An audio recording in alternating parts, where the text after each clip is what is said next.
নমস্কাৰ আপোনালোক সকলোকে পুনৰবাৰ টিকে মাইণ্ডৰ অন্য এটা ৰাতিপুৱাৰ ধামাকাদাৰ খবৰলৈ স্বাগতম জনাইছোঁ।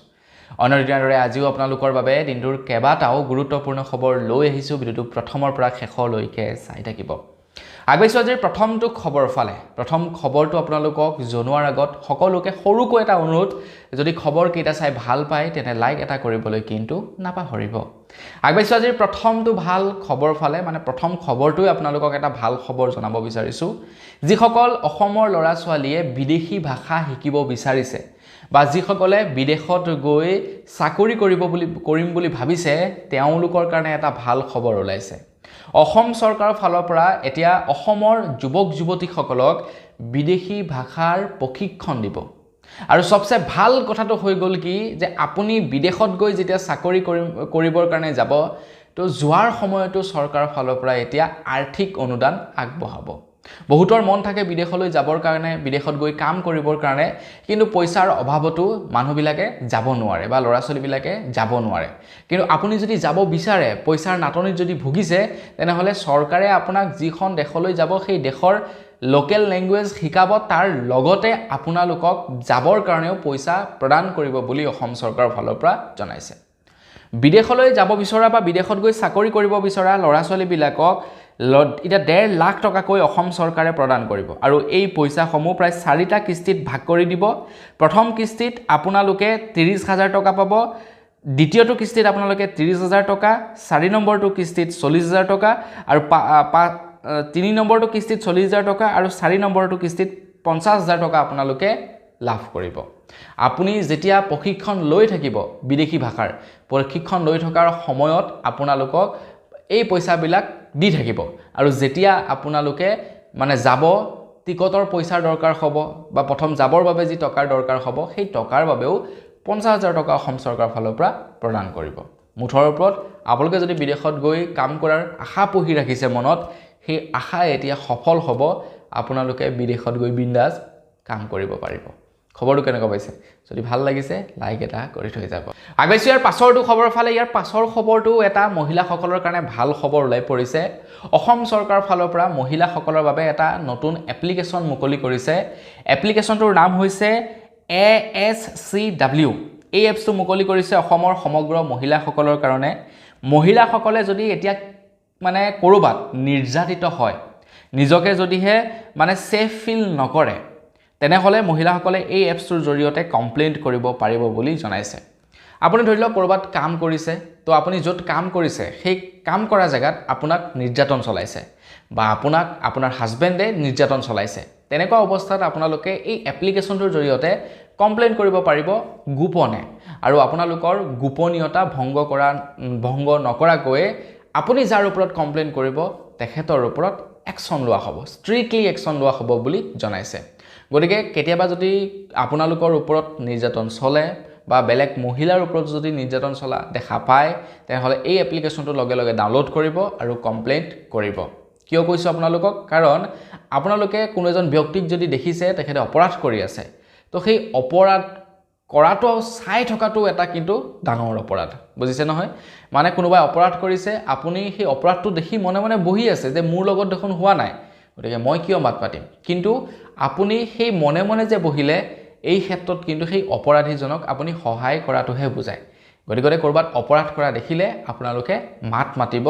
আপোনালোকৰ গোপনীয়তা কোনো কাৰণতে ভংগ কৰা নহ'ব। মানে কোনে কমপ্লেইনটো কৰিলে, কোনে এই কথাবিলাক ক'লে, এই তথ্য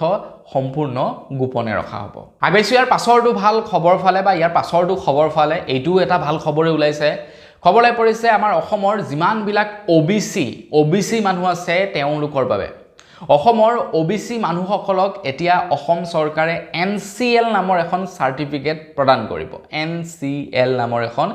চাৰ্টিফিকেট প্ৰদান কৰিব বুলি জনাইছে। যেনেকৈ ST, SC, OBC চাৰ্টিফিকেট থাকে, ঠিক তেনেকৈ ST, SC, OBC চাৰ্টিফিকেটৰ লগতে OBCৰ যিসকলৰ চাৰ্টিফিকেট থাকে তেওঁলোকক NCL নামৰ এখন চাৰ্টিফিকেট প্ৰদান কৰিব বুলি অসম চৰকাৰৰ ফালৰ পৰা ঘোষণা কৰিছে। এতিয়া এই চাৰ্টিফিকেটখনৰ জৰিয়তে আমাৰ কেনেকুৱা ধৰণৰ লাভালাভ হ'ব, সেইটো এটা ডাঙৰ প্ৰশ্ন। মুখ্যমন্ত্ৰী হিমন্ত বিশ্ব শৰ্মাদেৱে কৈছে যে যিসকল OBCৰ NCL নামৰ চাৰ্টিফিকেটখন থাকিব,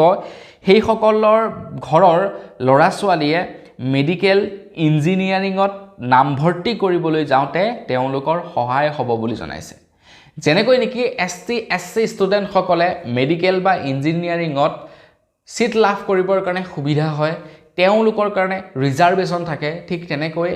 OBC যিসকল ষ্টুডেণ্ট থাকিব তেওঁলোকৰ বাবেও সুবিধা হ'ব এই NCL সাৰ্টিফিকেটখন থাকিলে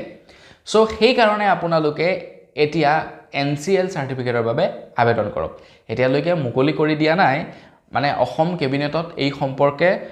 আলোচনা কৰা হৈছে তো আপোনালোকে বনাব পাৰিব পাছে পৰে কিন্তু আপোনালোকৰ ঘৰৰ ল'ৰা ছোৱালীক যদি OBC আপোনালোক তেনেহলে NCL সাৰ্টিফিকেট বনাই দিবলৈও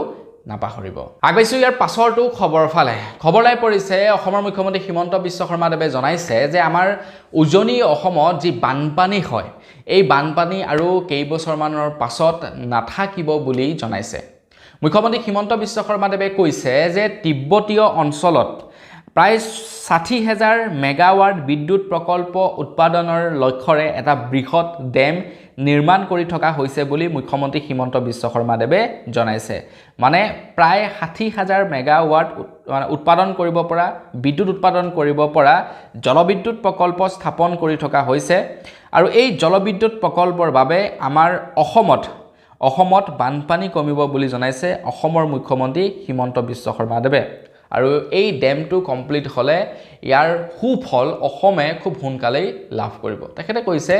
যে আমাৰ অসমলৈ অহা বুজন পৰিমাণৰ পানী এই ডেমটোৱে ধৰি ৰাখিব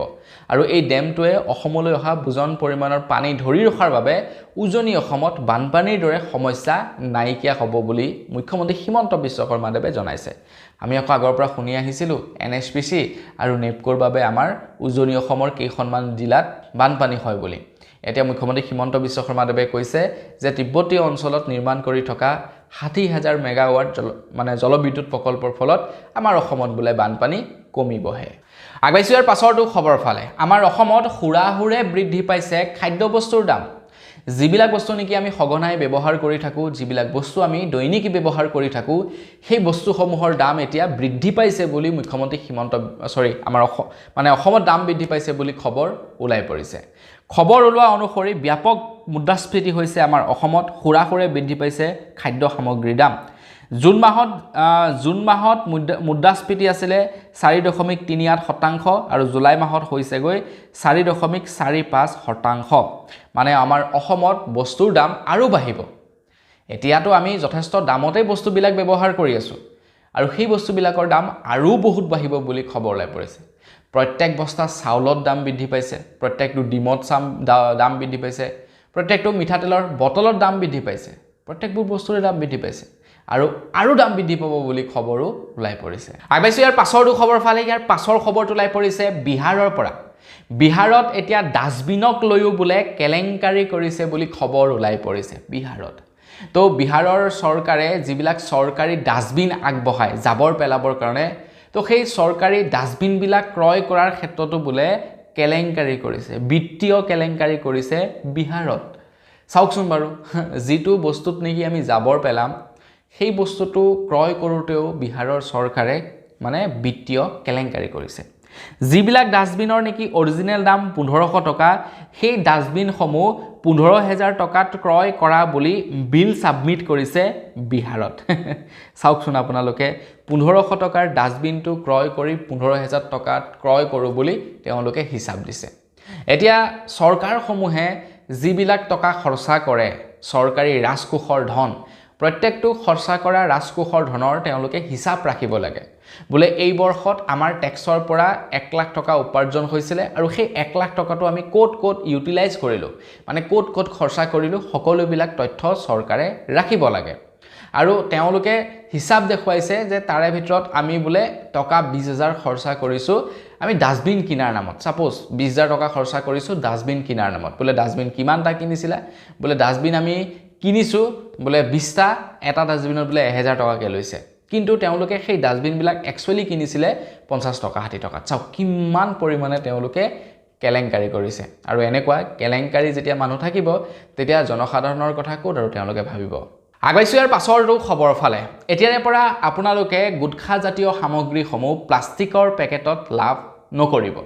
প্লাষ্টিকৰ পেকেটত গুটখা বিক্ৰী কৰাটো এতিয়া সম্পূৰ্ণৰূপে নিষিদ্ধ কৰিছে। মানে গুটখা যিবিলাক পেকেটত থাকে গোটেইখিনি প্লাষ্টিকৰ পেকেটটো গোটেইটোৱেই প্লাষ্টিকৰ নহয় কাগজ আৰু লগতে তাতে মানে প্লাষ্টিক সংমিশ্ৰণ হৈ থাকে প্লাষ্টিক আৰু কাগজ দুয়োটা সংমিশ্ৰণ কৰি পেকেটসমূহ নিৰ্মাণ কৰা হয় যাতে বৰষুণ পৰিলেও বেয়া হৈ নাযায় প্লাষ্টিকে মানে বৰষুণে প্লাষ্টিকক একো বেয়া কৰিব নোৱাৰে ক্ষতি কৰিব নোৱাৰে তো সেইকাৰণে প্লাষ্টিক আৰু কাগজ মিহলি কৰি গুটখাৰ পেকেটবিলাক নিৰ্মাণ কৰা হয় কিন্তু এতিয়া চৰকাৰৰ ফালৰ পৰা সিদ্ধান্ত লৈছে যে আপোনাৰ গুটখাৰ পেকেটবিলাক কাগজৰ হয় খাব বা প্লাষ্টিকৰ নহয় কাৰণ দৈনিক ভাবক কিমান গুটখা বিক্ৰী হৈ থাকে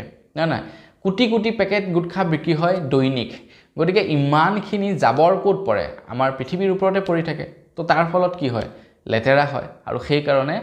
প্লাষ্টিকৰ বনোৱাটো সম্পূৰ্ণ নিষিদ্ধ কৰিছে প্লাষ্টিক মাটিৰ লগত মিলুতে বহু হাজাৰ হাজাৰ বছৰ লাগে কিন্তু কাগজ 2-3 দিনতে মিলি গুচি যায় মাটিৰ লগত যাতে মানুহে গুটখাটো ফালি খাই দিয়াৰ পাছত পেকেটটো পেলাই দিলেও যাতে প্ৰকৃতিৰ একো লোকচান নহয় তাৰ কাৰণে সিদ্ধান্ত লৈছে আগবাইছো ইয়াৰ পাছৰটো খবৰ ফালে উজনি অসমৰ বানপানীৰ সময়ত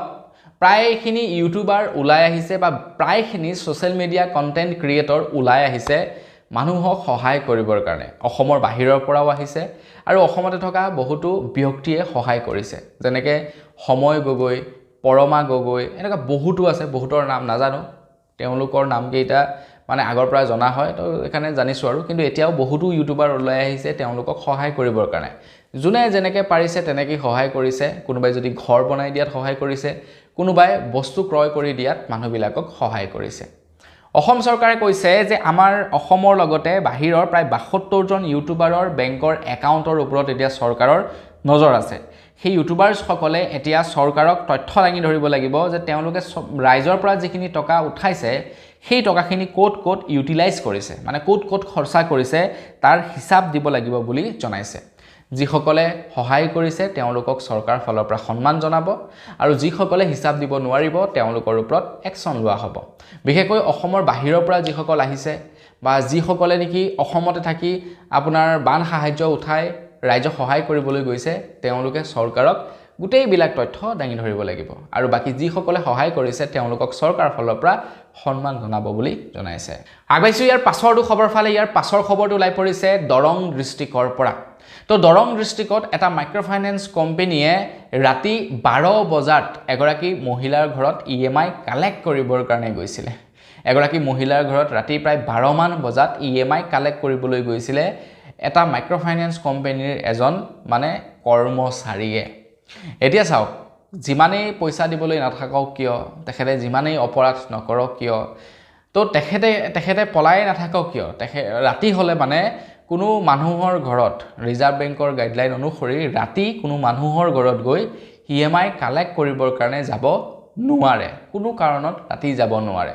সন্ধিয়া হোৱাৰ লগে লগেই যাব নোৱাৰে কাষ্টমাৰৰ ঘৰত কিন্তু তেনেস্থলত ৰাতি 11-12 বজাত গৈ মাইক্ৰ'ফাইনেন্সৰ কৰ্মচাৰীয়ে মহিলাৰ পৰা কিস্তি সংগ্ৰহ কৰিবৰ কাৰণে মহিলাৰ ঘৰত গৈছে তো স্থানীয় ৰাইজে সেই বস্তুটোক আপত্তি দৰ্শাইছে ভাল পোৱা নাই আৰু এইটো বেয়া কামো কৰিছে বুলি মই ভাবো আপোনালোকে কি ভাবে নাজানো বা ময়ো প্ৰায় 3-4 বছৰ মাইক্ৰ'ফাইনেন্সত কাম কৰি আহিছো জানো প্ৰেছাৰ বহুত থাকে যদি পইচা আনিব নোৱাৰো তেতিয়া পকেটৰ পৰাও পইচা দিব লগা হয় এটা সময়ত আমি পকেটৰ পৰাও পইচা দিছো 100% কালেকশ্যন কৰিবৰ কাৰণে টাৰ্গেট থাকে যদি টাৰ্গেট ফ্লাপ নকৰো তেতিয়া ইনসেন্টিভ নিদিয়ে গালিগালাজ পাৰে আৰু সেই গালিগালাজ এটা নেক্সট লেভেললৈকে পাৰে আৰু তাৰ বাবে কি কৰা হয় কেতিয়াবা পকেটৰ পৰাও পইচা লগাই দিব লগা হয় আৰু সেই কৰ্মচাৰীজনৰ লগতো হয়তো ঠিক তেনেকুৱা ধৰণৰে কিবা এটা সিচুৱেচন হৈছিল যাৰ কাৰণে কৰ্মচাৰীজনে নেকি ৰাতি 11-12 বজাত গৈ কালেকশ্যন মানে কৰিবলৈ বুলি গৈছিল গতিকে কৰ্মচাৰীজনক আমি দুখ দি লাভ নাই সেই যিটো নেকি মানে কৰ্ম সংস্থাপনত তেখেতে কাম কৰে য'ত নেকি কৰ্মস্থলীত কাম কৰে সেই কৰ্মস্থলীৰ বিষয়ববীয়াসকলক মোৰ মতে জবাবদিহি কৰিব লাগে যে তোমালোকে কিয় প্ৰেছাৰাইজ কৰিছা ইমান ৰাতি কালেকশ্যন কৰিবৰ কাৰণে কোনো কথাই নহয় ৰাতি 11-12 বজাত পইচা কালেক্ট কৰিবৰ কাৰণে পঠুৱাটো লৰাবিলাকৰ ওপৰত খুব প্ৰেছাৰ থাকে তেওঁলোকে সেই কাৰণে হয়তো আনিবলৈ গৈছে তেওঁলোকৰ দুখ নাই দুখ হৈছে সেই অফিসটোত কাম কৰা বাকিবিলাক অফিচাৰৰ ওপৰলাৰ তেওঁলোকে প্ৰেছাৰ দিয়াৰ কাৰণেহে তেওঁলোকে কালেক্ট কৰিবলৈ গৈছে নহলে কাৰ মন যাব কওকচোন ৰাতিখন গৈ কাৰোবাৰ ঘৰত পইচা কালেক্ট কৰিবৰ কাৰণে ভয়ও থাকে মাৰধৰ কৰিব বুলি কিন্তু যাব লগা হয় কামৰ কাৰণে নহলে কামৰ পৰা উলিয়াই দিব ইনসেন্টিভ নিদিব দৰমহা হোল কৰি দিব এনেকুৱা ধৰণৰ নানা ধৰণৰ প্ৰেছাৰ ক্ৰিয়েট কৰে কৰ্মচাৰীবিলাকৰ ওপৰত তো যিসকলে কৰিছে তেওঁলোকে জানে তো আপোনাৰ ঘৰৰ ল'ৰা ছোৱালীও যদি কৰিছে সুধিব ল'ৰা ছোৱালী যে কেনেকুৱা লাগে মাইক্ৰ ফাইনেন্সত কাম কৰি আগবাইছো ইয়াৰ পাছৰটো খবৰ ফালে আমাৰ ভাৰতৰ ৰাষ্ট্ৰীয় সংগীত জনগণ মন তো জনগণ মনক আমি বহুত সন্মান কৰোঁ যেতিয়া জনগণ মন মানে পৰিবেশন কৰা হয় তেতিয়া আমি বহি থকা স্থানৰ পৰা উঠি সন্মান জনাওঁ জনগণ মন সংগীতটিক যিহেতু এইটো এটা ৰাষ্ট্ৰীয় সংগীত এতিয়া জনগণ মনৰ লগতে বন্দে মাতৰম গীতটিকো আমি সন্মান জনাব লাগিব এই কথা উল্লেখ কৰিছে ভাৰতৰ ৰাষ্ট্ৰপতি দ্ৰৌপদী মুৰ্মু ডাঙৰীয়ানীয়ে তেখেতে কৈছে এতিয়াৰে পৰা বন্দে মাতৰম গীতটিকো আমি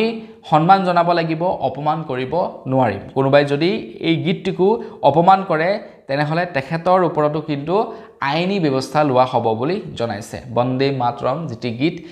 বন্দে মাতৰম গীতটিকো এতিয়া সকলোৱে সন্মান জনাব লাগিব যেনেকৈ জনগণ মন গীতটিক আমি সন্মান জনাও ঠিক তেনেকৈ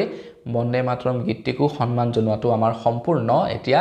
দায়িত্ব আহি পৰিছে আগবাইছো ইয়াৰ পাছৰটো খবৰ ফালে খবৰ লাই পৰিছে যিসকল লোকে ভৱিষ্যতলৈ গৈ চৰকাৰী চাকৰি কৰিম বুলি ভাবিছে তেওঁলোকৰ বাবে অসম চৰকাৰে এটা নতুনকৈ নিয়ম ঘোষণা কৰিছে যে এতিয়াৰে পৰা কোনো লোকে যদি চৰকাৰী চাকৰি কৰিবলৈ যায় চাকৰি পোৱাৰ পাছত 6 মাহৰ ভিতৰত তেওঁলোকে পুলিচ ভেৰিফিকেশ্যন সাৰ্টিফিকেট জমা কৰিব লাগিব যেনেকৈ নেকি আমি ডকুমেণ্টবিলাক সাবমিট কৰিব লাগে অৰিজিনেল ডকুমেণ্টবিলাক দেখাব লাগে অৰিজিনেল ডকুমেণ্ট বা ডকুমেণ্ট সাবমিট কৰাৰ লগতে এতিয়া সকলো লোকে 6 মাহৰ ভিতৰত পুলিচ ভেৰিফিকেশ্যন ৰিপৰ্ট দাঙি ধৰিব লাগিব মানে আপোনালোকৰ ধৰি লওক কিবা ক্ৰিমিনেল হিষ্ট্ৰী আছিলে নেকি এই বস্তুবিলাক এতিয়া চৰকাৰে চাব যদি আপোনাৰ কিবা ক্ৰিমিনেল হিষ্ট্ৰী থাকে তেনেহলে আপোনাক চৰকাৰী চাকৰিত নিয়োজিত কৰা নহব আগবাইছো ইয়াৰ পাছৰটো খবৰ ফালে ইয়াৰ পাছৰ খবৰ ওলাই পৰিছে বিৰোধী দলপতি ৰাহুল গান্ধীৰ ওপৰত বিৰোধী দলপতি ৰাহুল গান্ধী বৰ্তমান সময়ত বিদেশ ভ্ৰমণত ব্যস্ত হৈ আছে তেখেতে অৱশ্যে আহিব লাগিছিলে ভাৰতৰ অসমৰ বানপানীৰ সমস্যাৰ বুজ লবৰ কাৰণে প্ৰধানমন্ত্ৰী নৰেন্দ্ৰ মোদী ডাঙৰীয়া গৃহমন্ত্ৰী অমিত শাহ ডাঙৰীয়াও অহা নাই আমাৰ অসমৰ বানপানীৰ সমস্যাৰ মানে বুজ লবৰ কাৰণে কিন্তু তেখেত অহাটো দৰকাৰ আছিল বুলিও আমি ভাবো তো প্ৰধানমন্ত্ৰী নৰেন্দ্ৰ মোদী ডাঙৰীয়া বা অমিত শাহ ডাঙৰীয়া নাহি যিমান ভুল কাম কৰিছে ঠিক তেনেকৈ কিন্তু ৰাহুল গান্ধী নাহিও সেই একেই সমানেই ভুল কাম কৰিছে নিৰ্বাচনৰ সময়ত আহি ইয়াতে প্ৰচাৰ চলাবৰ কাৰণে অসমত থাকি যোৱাটো ডাঙৰ কথা নহয় অসমৰ বিপদৰ সময়ত যেতিয়া তেওঁলোক ইয়াত থাকিব তেতিয়া অসমৰ ৰাইজে তেওঁলোকক ভাল পাবলৈ আৰম্ভ কৰিব এটা প্ৰধানমন্ত্ৰী নৰেন্দ্ৰ মোদী ডাঙৰীয়া বা অমিত শাহ ডাঙৰীয়া অহা নাই তাৰ কাৰণে অমিত শাহ ডাঙৰীয়া বা প্ৰধানমন্ত্ৰী ডাঙৰীয়াক বেয়া পাইছে যদি ৰাহুল গান্ধী আহিলেহেঁতেন ৰাহুল গান্ধীক হয়তো মানুহে ভাল পালেহেঁতেন কিন্তু অমিত শাহ ডাঙৰীয়া বা নৰেন্দ্ৰ মোদী ডাঙৰীয়াৰ দৰে ৰাহুল গান্ধীও কিন্তু অসমৰ বানপানীৰ সমস্যাৰ বুজ লবৰ কাৰণে অহা নাই তেখেত বৰ্তমান সময়ত বিদেশ ভ্ৰমণত ব্যস্ত হৈ আছে এটা মেইন কথাটো হৈ গ'ল কি বিদেশ ভ্ৰমণত ব্যস্ত হৈ থাকোতে ৰাহুল গান্ধীৰ একপি ফটো ভাইৰেল হৈছিল য'ত দেখা পাইছো যে তেখেতৰ হৈতে কেবাটাও স্থানত এটি যুৱক আৰু এগৰাকী মহিলা আছে এতিয়া সকলোৱে মানে যিসকল কেন্দ্ৰীয় মন্ত্ৰী আছে তেওঁলোকে কোৱেশ্যন কৰিছে যে ৰাহুল গান্ধীৰ হৈতে ভ্ৰমণত যিটো ল'ৰা আৰু যিগৰাকী মহিলা আছে সেই মহিলাগৰাকী অৰিজিনেলি হয় কোন কাৰণ ৰাহুল গান্ধী এতিয়ালৈকে বিয়া পতা নাই তো বিয়া নপতা এজন মানুহৰ লগত এটা ল'ৰা আৰু এগৰাকী মহিলা নন ষ্টপ কিয় আছে তেখেতলোক কোন হয় তাৰ এতিয়া প্ৰশ্নৰ উত্তৰ বিচাৰিছে ৰাহুল গান্ধীৰ পৰা নে ৰাহুল গান্ধীয়ে মনে মনে বিয়া পাতি থৈছে সকলোবিলাকৰ এতিয়া উত্তৰ দিব লাগিব ৰাহুল গান্ধীয়ে আগবাইছো ইয়াৰ পাছৰটো খবৰ ফালে ইয়াৰ পাছৰ খবৰটো ওলাই পৰিছে শিৱসাগৰ ডিষ্ট্ৰিক্টৰ পৰা তো শিৱসাগৰ আৰু চৰাইদেউ ডিষ্ট্ৰিক্টৰ মানুহবিলাকক আগন্তুক 6 মাহৰ কাৰণে অসম চৰকাৰ ফালৰ পৰা মনিটৰিয়াম পিৰিয়ড দিয়া হৈছে মানে আগন্তুক 6 মাহৰ বাবে তেওঁলোকে লোনৰ কিস্তি পৰিশোধ নকৰিলেও চলি যাব যদি লোনৰ কিস্তি পৰিশোধ কৰিম বুলি ভাবে পৰিশোধ কৰিব পাৰে কিন্তু যদি নকৰো বুলি ভাবে তেনেহলে নকৰিলেও চলি যাব কিন্তু তাৰ কাৰণে এতিয়া তেওঁলোকে এখন কনসাৰ্ন ফৰ্মত স্বাক্ষৰ কৰিব লাগিব যে তেওঁলোকে ইচ্ছাই আগন্তুক 6 মাহৰ বাবে মনিটৰিয়াম পিৰিয়ড ল'ব বিচাৰে তাৰ তেওঁলোকে চুক্তি স্বাক্ষৰ কৰিব লাগিব অসম চৰকাৰৰ হৈতে যে আমি এই সময়ত পইচা পে কৰিব নোৱাৰিম তো তাৰ কাৰণে আমাক মনিটৰিয়াম পিৰিয়ড লাগে তেওঁলোকক সেইভাবে এখন কনসাৰ্ন ফৰ্ম দিয়া হ'ব আৰু সেই কনসাৰ্ন ফৰ্মখনত সিগনেচাৰ কৰিব লাগিব লোন থকা ব্যক্তিসকলে যদি আগন্তুক 6 মাহৰ বাবে তেওঁলোকে মনিটৰিয়াম পিৰিয়ড বিচাৰে এতিয়া খবৰ লাই পৰিছে শিৱসাগৰ ডিষ্ট্ৰিক্টত জিলা আয়ুক্তৰ কাৰ্যালয় চক্ৰ বিষয়াৰ কাৰ্যালয়ৰ উন্নয়ন খণ্ড বিষয়াৰ কাৰ্যালয়ৰ বা পৌৰসভা পৌৰ নিগমৰ কাৰ্যালয়ত এই যিখন কনসাৰ্ণ ফৰ্ম সেই কনসাৰ্ণ ফৰ্মখন লাভ কৰিব আপোনাৰো যদি লোন আছে আপুনিও যদি আগন্তুক 6 মাহৰ বাবে মনিটৰিয়াম পিৰিয়ড বিচাৰে আপোনাক মনিটৰিয়াম পিৰিয়ড লাগে তেনেহলে সেই কনসাৰ্ণ ফৰ্মখনত সাইন কৰিব লাগিব নহলে কি হৈছে চৰকাৰে ঘোষণা কৰি দিলে আগন্তুক 6 মাহৰ কাৰণে মনিটৰিয়াম পিৰিয়ড দিছো বুলি কিন্তু এতিয়া যিবিলাক নেকি ফাইনান্স কোম্পানী আছে বেংক সমূহে মানুহবিলাকৰ বেংকৰ একাউণ্টৰ পৰা অটোমেটিক্যালি পইচা কাটিবৰ কাৰণে মেছেজ পঠাই আছে গতিকে সেই বস্তুটো নহবৰ কাৰণে আপুনি যদি মনিটৰিয়াম পিৰিয়ড বিচাৰে আগন্তুক 6 মাহৰ বাবে তেনেহলে কনসাৰ্ণ ফৰ্মখন আনি সাইন কৰি জমা কৰিব লাগিব আগবাইছো ইয়াৰ পাছৰটো খবৰ ফালে ইয়াৰ পাছৰ খবৰটো ওলাই পৰিছে তামিলনাডুৰ পৰা তামিলনাডুত এতিয়াৰে পৰা কোনো লোকে যদি ডক্টৰ হম বুলি ভাবিছে তেওঁলোকে নিট পৰীক্ষাত এক্সাম দি নিটত পাছ কৰাৰ কোনো দৰকাৰ নাই বুলি তামিলনাডুৰ চৰকাৰে নতুনকৈ নিয়ম মানি দিছে তামিলনাডুৰ মুখ্যমন্ত্ৰী বিজয় থালাপতিয়ে কৈছে যে এতিয়াৰে পৰা তামিলনাডুত নিট বাতিল কৰিছে নিটৰ দ্বাৰা গাঁও চৰকাৰী বিদ্যালয় আৰু মাতৃভাষাত অধ্যয়ন কৰা ছাত্ৰ সমাজৰ বাবে যথেষ্ট ক্ষতিকাৰক হৈছে নিটৰ এক্সামৰ বাবে আৰু যাৰ বাবে নেকি এতিয়া কি কৰিছে তামিলনাডুত টোটালি নিট মানে বয়কট কৰিছে নিট সম্পূৰ্ণৰূপে নাইকিয়া কৰিব বিচাৰিছে ডক্টৰ পঢ়িব বিচাৰিছে কিবা এটা এক্সাম লোৱা হ'ব তো সেই এক্সামত পাছ কৰিলে তেওঁলোকে মানে ডক্টৰ পঢ়িব পাৰিব নিট এক্সামটো টোটালি তেওঁলোকে মানে নাইকিয়া কৰিব বিচাৰিছে তামিলনাডুৰ পৰা আগবাইছো ইয়াৰ পাছৰটো খবৰ ফালে মুখ্যমন্ত্ৰী ৰিলিফ ফাণ্ডৰ জৰিয়তে মুখ্যমন্ত্ৰী হিমন্ত বিশ্ব শৰ্মা দেৱে সকলো সময়তে যিসকল লোক সমস্যাত পৰে তেওঁলোকক সহায় কৰি আহে আৰু সেই সিএম ৰিলিফ ফাণ্ডলৈ চৰকাৰৰ ফালৰ পৰা টকা নাযায় সিএম ৰিলিফ ফাণ্ডত টকা জমা হয় আমাৰ নিচিনা সৰ্বসাধাৰণ মানুহবিলাকৰ পৰা আমি যদি চৰকাৰৰ জৰিয়তে কিবা এটা ৰাইজৰ কাৰণে কৰিব বিচাৰো তেনেহলে আমি সিএম ৰিলিফ ফাণ্ডত পইচা দিব পাৰো যেতিয়া মানুহৰ অসুবিধা হ'ব তেতিয়া মুখ্যমন্ত্ৰী হিমন্ত বিশ্ব শৰ্মা দেৱে সিএম ৰিলিফ ফাণ্ডৰ পৰা পইচা উলিয়াই মানুহৰ ওপৰত সেই টকা পইচাবিলাক খৰচা কৰে এতিয়া মুখ্যমন্ত্ৰী হিমন্ত বিশ্ব শৰ্মা দেৱৰ জালি সহি কৰি সিএম ৰিলিফ ফাণ্ডৰ পইচা মুকলি কৰি নিছে বুলি এতিয়া খবৰলৈ পৰিছে আৰু তাৰে 5 অভিযুক্তক গ্ৰেফতাৰ কৰিছে বা তেওঁলোকলৈ লুকআউট নোটিছ জাৰি কৰিছে সিএম ভিজিলেন্সৰ পৰা সিএম ভিজিলেন্সত 7/2024ত গোচৰ ৰুজু হৈছে 5 অভিযুক্তৰ বিৰুদ্ধে আৰু তেওঁলোকলৈ এতিয়া লুকআউট নোটিছ পঠোৱা হৈছে তেওঁলোকে মানে কি কৈছে মুখ্যমন্ত্ৰী হিমন্ত বিশ্ব শৰ্মা দেৱৰ ডুপ্লিকেট সহি মাৰি মানে পইচা পাতি উলিয়াই সেইখিনি খেলিমেলি কৰিছে আৰু তাৰ এতিয়া তথ্য সিবিআই ওচৰত গৈছে আৰু তেওঁলোকে লুকআউট নোটিছ পঠাইছে আগবাইছো একেবাৰে শেষৰটো খবৰ ফালে একেবাৰে শেষৰ খবৰটো ওলাই পৰিছে কলম্বিয়াৰ পৰা কলম্বিয়াত ৰিসেন্টলি এটা ভূমিকম্প হয় আৰু ভূমিকম্পটো ইমানেই প্ৰলয়কাৰী হয় কেমেৰাৰ সন্মুখতে কলম্বিয়াত ওখ বিল্ডিং খহি পৰিছে ভূমিকম্পৰ ফলত মানে প্ৰকৃতিয়ে কি দেখাব বিচাৰিছে ৰাইজক প্ৰকৃতিয়ে এটো বুজাব বিচাৰিছে নেকি যে তোমালোকে আমাক যিমানেই ধ্বংস কৰিবা হিমানেই তোমালোকক আমি ধ্বংস কৰিম কাৰণ অসমত এয়া বানপানী আনফালে কলম্বিয়াৰ পৰা খবৰ লাইছে কলম্বিয়াটো এতিয়া মহা ভূমিকম্প আৰু যাৰ ফলত ওখ বিল্ডিং খহি পৰা আমি দেখিবলৈ পাইছো তো বন্ধু নিকল বস আজি ভিডিও জানাবলে খবৰ ইমান কি আছিল খবৰ কেটা জানি কেনে পালে কমেন্ট সেকশনত জনাব যদি ভাল লাগিলে লাইক এটা কৰি দিব চেনেলটো সাবস্ক্ৰাইব কৰা নাই সাবস্ক্ৰাইব তো কৰি লব পুনৰ লগ কৰাৰ বিদায় মাগিছো ধন্যবাদ জয় অসম